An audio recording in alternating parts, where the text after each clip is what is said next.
Cabbage and pork go so well together, so I'm going to show you one of my weekend roasting favourites, roast pork with caramelised purple cabbage and pears. It's a real standout.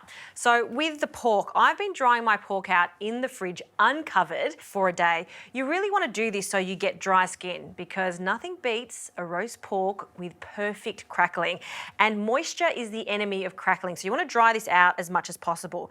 If you like, you can score this, but because this skin is so dry, I'm not going to score it at all. I'm going to add a hint of vegetable oil or peanut oil. You just want a neutral oil for this.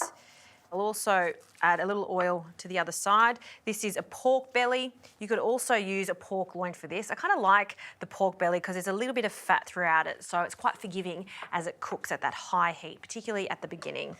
This goes into a tray.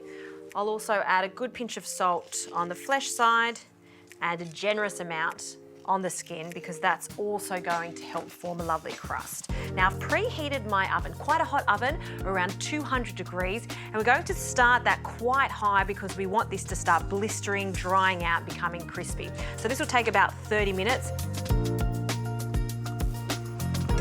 Right, the first stage of cooking is complete. It actually looks cooked, but it's not cooked all the way through. This is the stage where we're going to add our cabbage and pear. So we're going to remove the pork and just place it onto a plate. You can see all these pan juices. That's going to be delicious for our cabbage. So we'll pop the pork over here. I'm using a red cabbage. I just love the colour, fantastic flavour. Probably need about a quarter of this large one. And cabbage is extremely versatile. You can have it raw, roasted, boiled, but I really do find roasted cabbage the best. So we're going to cut it into big chunks, just like this. And it needs a good long cook for the flavours to really come out. It turns into this nutty deliciousness. So we're going to add the cabbage into our tray. I'm also going to add a pear for a pop of sweetness. And I'm not even going to peel the pear. I'm just going to quarter it. And I'll take the core out. This is a beurre bosc. They're great cooking pears, but you could use any pears you like. Okay, and that goes. Let's give it some extra flavour, so some balsamic vinegar. We'll drizzle that over. Some sugar, brown sugar. Caraway seeds is going to impart a lovely nutty flavour. Cabbage and butter are best friends, so a lovely knob of butter. Just break up the butter. I'm using a salted butter for this. I'll grab a spoon. You just want to toss all of those beautiful flavours together. Look at those colours, fantastic. All right, the last thing we need to add, some onion. So we're just going to cut the onion into big wedges, 6 wedges, and again, scattering them around. Okay, I don't want the onions to sit under the pork because I want them to caramelise, so just a little bit of them. In fact, you can add the pears in the centre because they can be the bed, they're going to cook the fastest. All right, pork can sit back on the pears, and this goes back into the oven.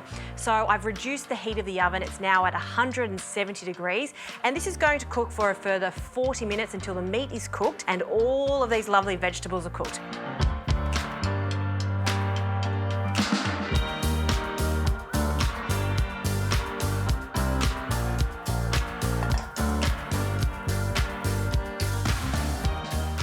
It smells so good in here. Roast pork with crackling.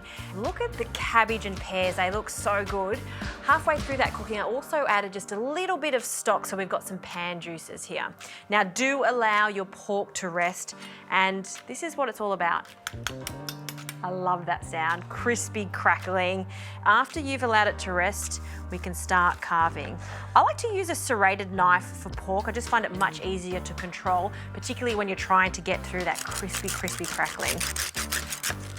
Oh, it's the best sound, isn't it? That's quite a thick medallion, so I'm going to cut that in half, and you can see there's no juices coming out. Juicy, juicy meat, but no juices because we've allowed it to rest, just like you were resting a roast beef or a roast lamb.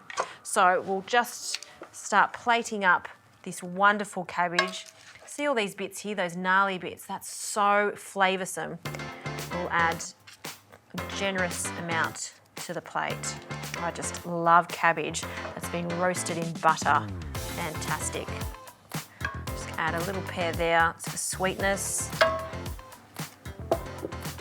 Our 2 pieces of pork on top. some of these pan juices. Just pick up that pan. Straight over the pork. Fantastic. And when I'm serving pork like this, I have to have just a hint of Dijon mustard on the side. That is the ultimate comfort dish. Let's face it, it's all about the crackling.